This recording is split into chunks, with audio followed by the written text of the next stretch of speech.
A full-scale trade war with China and the US is in prospect tomorrow. Donald Trump has threatened tariffs of more than 100% on Chinese good imports. And China has said it will fight to the end rather than give in to what it sees as US coercion, and has already raised its own trade barriers against the US in response. So what does this mean for the world economy and for all of us? Well, first let's take a look at how much these two huge economies trade with each other.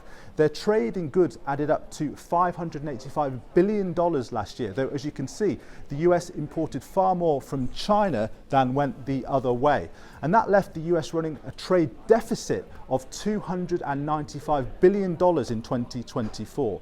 Considerable, but much less than the $1 trillion figure Donald Trump has been claiming.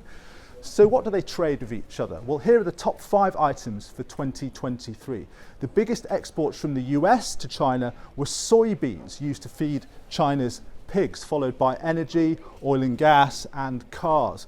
Going the other way from China to the US is what you might expect: electronics, computers, and toys, but also note batteries, which are vital for electric vehicles.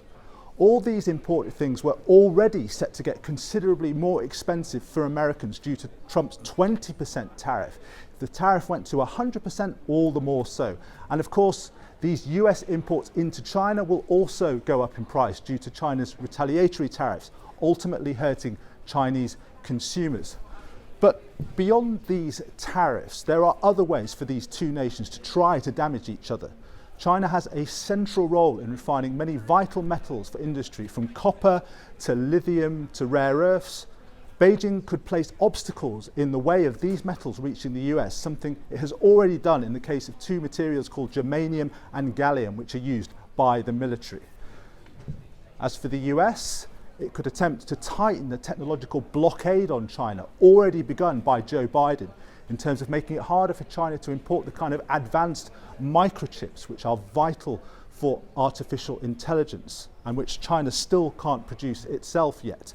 So how might this affect other countries? Well, first, because the US and China together account for such a large share of the global economy, if they were to engage in an all-out trade war that slowed their growth down or even pushed them into recession, that would likely harm other countries' economies in the form of slower global growth.